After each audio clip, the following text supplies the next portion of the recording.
Welcome to I Wrote This News. Today is February 7, 2022. Exhale the bad mojo, inhale today's news. Story number 1, you say tomato, I say deadly attack on American democracy. The Republican Party on Friday officially declared the January 6, 2021 attack on the Capitol and events that led to it, quote, legitimate political discourse, and rebuked two lawmakers in the party who have been most outspoken in condemning the deadly riot and the role of former President Donald Trump in spreading the election lies that fueled it. The Republican National Committee's voice vote to censure Representatives Liz Cheney of Wyoming and Adam Kinzinger of Illinois at its winter meeting in Salt Lake City culminated more than a year of vacillation, which started with party leaders condemning the Capitol attack and Mr. Trump's conduct, then shifted to downplaying and denying it. On Friday, the party went further in a resolution slamming Cheney and Kinzinger for taking part in the House investigation of the assault, saying they were participating in persecution of ordinary citizens engaged in legitimate political discourse.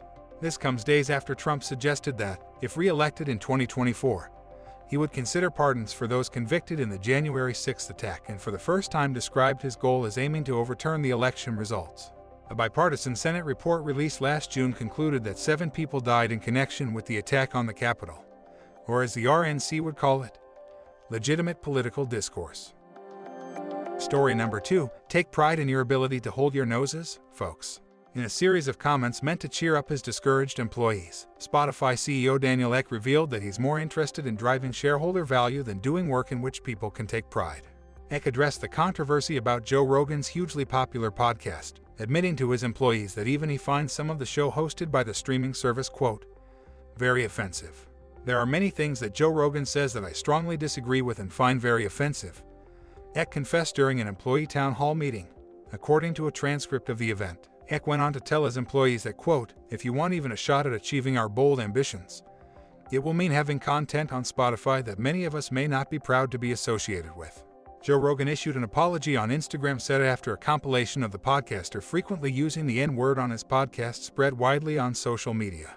Rogan used the word more than 20 times in the clips from different podcast episodes, which he said were compiled over a span of 12 years. In his apology, Rogan said it's, quote, the most regretful and shameful thing he has ever had to address publicly. During Ek's town hall meeting, a current Spotify employee who asked to remain anonymous said, quote, people are feeling increasingly frustrated that no matter what the company says messaging-wise, or no matter what people's initiatives are, it all kind of ladders up to what's the best for Joe Rogan and Joe Rogan's audience. This person notes that people working on trying to highlight other podcasting talent or showcase diverse creators for Black History Month have seen their initiatives sidelined while Rogan captured the company's attention. Of the decision to do an exclusive deal with Rogan, Ek pointed out that, quote, to be frank, had we not made some of the choices we did, I am confident that our business wouldn't be where it is today. Which raises the question, exactly where is your business today, Mr. Ek? Story number 3, DJ 45 McForty-Seven in the house. Members of Trump's Mar-a-Lago club in Palm Beach, Florida received a memo that they will be treated to, quote, great music during dinner over the weekend, with President Trump playing the role of disc jockey. The music will be amazing, it will be lots of fun, and will go until the late evening, the memo said. Trump could be warming himself up for the fundraiser he is hosting at Mar-a-Lago later this month, tickets for which are running as high as $250,000. The fundraiser is for Trump's Make America Great Again Super PAC, for candidates who support the former president's agenda. We are not making this up, that's the actual name of the super PAC. Trump's set list is reported to include some of his favorite hits, songs like Elton John's Tiny Hanser, and a remake of the Village People's Macho Man. It's called Nacho Tan. He'll be playing a shout-out to Rudy Giuliani, Tutti Rudy, plus all the ditties you've come to expect from the Trumpster, such as The Sound of Silence, The Twitter Years, I Only Have Eyes for You, and our personal favorite, Jailhouse Rock. Story number 4, we're all going to die. But until then, buy my book. Hedge fund billionaire and dude who overuses vowels in his name, Ray Dalio has a jolting message for Americans. We are hurtling towards civil war. The co-chief investment officer and chairman of Bridgewater Associates made his dark forecast in a LinkedIn post late last week. An increase in populism and extremism, plus fights between the left and right, are classic indicators of future warlike conflict, he said. Political extremists see respecting the law as secondary to winning, added Dalio, alluding to January 6, 2021, when supporters of President Donald Trump stormed the U.S. Capitol in an attempt to overturn the outcome of the presidential election.